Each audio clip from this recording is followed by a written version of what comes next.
Hey guys, it is May the 13th and I'm getting ready to go on my maiden voyage in this tractor T5 120 with the disc bind.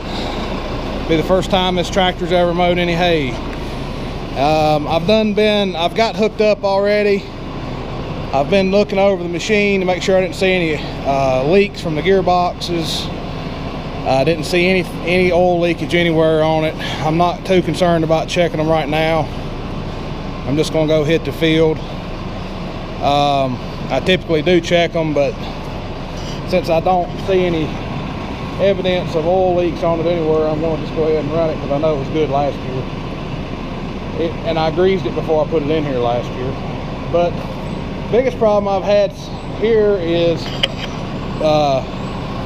apparently the birds think this whole rig right here, I've done washed the tractor. I guess the birds thought it was some type of New Holland resort in here or something, because they have crapped all over everything. They've built a nest in there. They actually built the nest. I just got done washing this thing, like I said, but looks like I missed a spot right there. But they built the nest under the hood of this tractor, and good thing I raised the hood to wash under the hood, because they had built a big nest in there, and I'm sure I would have had an interesting video if I started mowing hay with a bird's nest under the exhaust pipe. So, all right, let's get to the hay field, get this thing wound up, and see how it does. On the opening ceremonial lap of this hayfield here. I typically go clockwise the first time around, and then I mow into the field. I don't know, it just depends on what kind of mood I'm in. I'll mow in maybe anywhere between 3 to 10 rounds, and then I'll just take a notion to do the back swath and clean the back swath up. But typically I just start out going clockwise like you normally would mow, instead of doing the back swath first. But that's just my personal preference. It's the way I like to do it. But anyway, I'm mowing with this tractor in 540E, and it's almost eerie how quiet it is in here. I'm used to the engine revved up a whole lot more with the mower. You know, I can't even hear the tractor running hardly. All I hear is the mower back there running, and so far I've had plenty of power to keep on running at 540E, so I'm going to see what it does for me at 540E. I'm just going to keep running in that unless for some reason I don't think it's got enough power, but I don't think that's going to be a problem.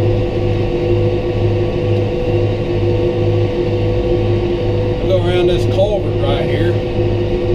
There's a culvert hole right there. I just straddled. Me and that culvert has had some issues in the past. One time, back when this field was first seeded, it had a lot of weeds in it, and I brought the batwing bush hog up here, and I was just going to bush hog the field to try to cut the weeds down and let the hay come back in. And I was going down through there. It wasn't, the sides of the road wasn't mowed like it is right now, nice. And I had the 6640. We hadn't had it very long, and I'm going out through there, and I run the right front tire of the 6640 off in that culvert hole, and it's a metal culvert. It cut that tire like a butter knife.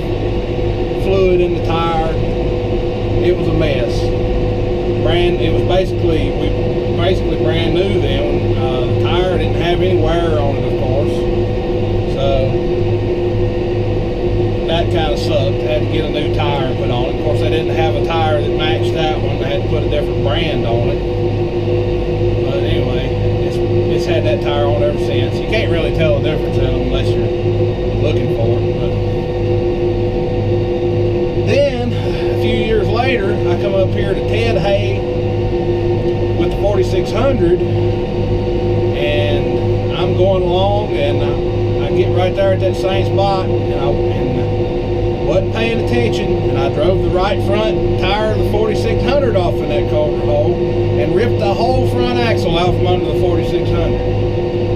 And of course I was pretty devastated since we just had got done having it repainted and the engine rebuilt and gone through, redone about like a brand new tractor. And then actually they put a new axle on under it because it was slightly bent, but the new axle didn't make it. I had to put another new axle on it. So I did all that myself and fixed it back myself. But it was it was interesting. All right, well, starting the second round now. I'm going to go to a higher gear and see what that does. I was running in 8th, so in order to be in a higher gear, I'm going to have to go to 10th. 9th is just a little bit slower than 8th. Alright, next thing I'll be doing, probably riding back there on that mower somewhere. Okay, so I'm still mowing hay and I'm getting ready to change up things a little bit. I've done about 6 rounds on the outside. I've already done the back swath. And I'm turning around here, and what I'm getting ready to do is I'm going to go straight out through the middle of this field and go straight all the way until I come out the other side, and then I'll turn around and I'll come straight back the same way, and then I'll make a loop at the end and I'll go back, and then I'll make a loop at that end and come back, and then that way I just have straight runs through this field, and that seems to speed up the mowing process a little bit, and so you don't have as many turns to go around. I know everybody has their own methods and their own ways, but that's the way that I like to do it, and it kind of breaks up the monotony of just going around in circles too. So anyway, I have the wings off this mower, or the windrowers. I took them off. I like to spread this hay out just as wide as I possibly can, to let it dry better. That's just what I got to do in my climate. I did have these right here off at one time, but I ended up putting them back on because if I spread it out too wide, if there's not enough room between each windrow that I put on the ground for this gearbox assembly right here to run on this mower, it starts wadding hay up underneath it. If you drive over mowed hay with this gearbox assembly that's on the side of this mower right here, then it'll start dragging this hay along and just pick it up, and it'll wad up into a big pile, and eventually you'll have to stop and back up. So I put that back on there, those two things, so it would make it a little bit narrower windrow, so I wouldn't be dragging that gearbox over top of it. Anyway, I'm going to put this thing on here somewhere and let y'all ride along and look at it while it's mowing, doing its job.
still mowing hay, I'm a happy man. As long as the sun keeps shining anyway. It's supposed to be about 4 good days of sunshine and low chance of rain. It's still about a 10 to 20% chance of rain. But I have faith in it. It ain't gonna rain on it. But hope y'all enjoyed riding around with me this evening. I'm gonna finish this field up. Probably got about 2 acres left. So not a whole lot left to go. This is a 12-acre field, if you were wondering.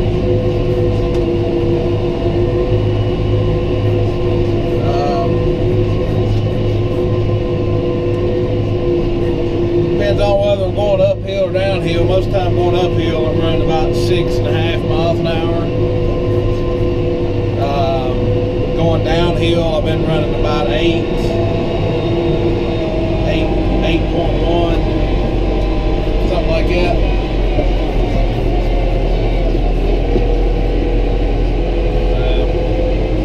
I do have it in auto shift mode, so I'm letting the tractor take care of shifting the gears, letting it decide when it wants to change, when it starts lugging down. It's pretty steep over here on the backside. Well, it's not real steep, but it's pretty good grade going up. Start back up, so it's got to drop a gear to get up that, and then once it gets up top, it'll go back up